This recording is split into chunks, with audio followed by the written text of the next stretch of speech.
This is another political robocall tip, and I'm going to talk about targeting your audience and how long a robocall should last. And first, I want to go about targeting your audience, and that's the genius of a robocall is you can isolate out certain specific demographic groups and target them with a specific message. And be quite honest, it's rarely a good idea to send a message to your entire voter population. Usually you should select out certain groups and think of ways that you can cut out certain groups. One of the problems with targeting, though, is many of the phone numbers are two-person households. It's a husband and wife, and so identifying by gender can be a little bit tricky. Nevertheless, I think it's something that a person should do. You'll find a lot of phone numbers that will only have one person's name, and so you could identify a pretty good file with just female voters. That's why I say you need to know how to do spreadsheets, so you can sort these people out and create an address book of a specific demographic. Some of the things to think about, of course, are gender. Age is a real big one. You will find that certain voters vote certain ways because of their age. I'd like to divide people up by precincts.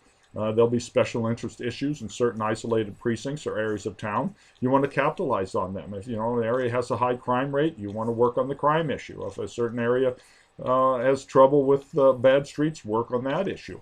Maybe a politician has closed some streets or closed a railroad crossing and didn't put a bridge over the top. You could work on that issue.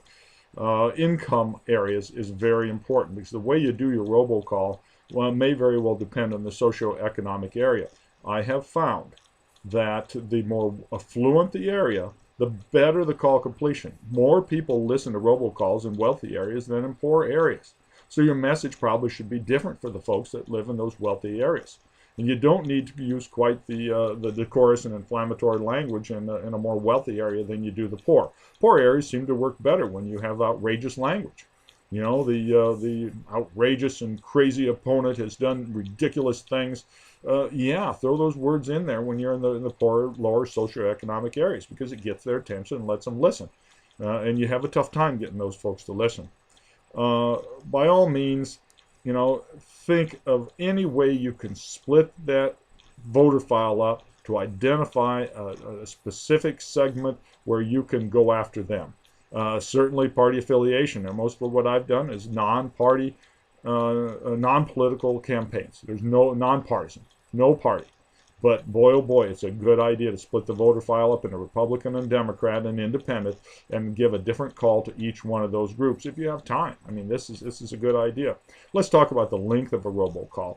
The rule's very simple, 30 seconds. That's all you get. The whole call should be 30 seconds. You might slip over to 35. But I've not seen calls effective that run on to 45 seconds a minute and a half. As a matter of fact, the drop rate at about 35 seconds is so great. I don't care how good you are, what the message is, unless you're maybe the President of the United States, you can get away with the long call. You got to get their attention really quick. And that's why it's important to have some interesting fact or statistic right up front that grabs their attention and give them the issue and then give them the punchline. Otherwise, you'll lose your audience. So that's about it. Don't talk too fast. I tend to talk too fast in these videos. Don't talk like that. Be able to get your message out in 30 seconds, talk in a normal speed that people can understand. Wish you the best in your political campaign.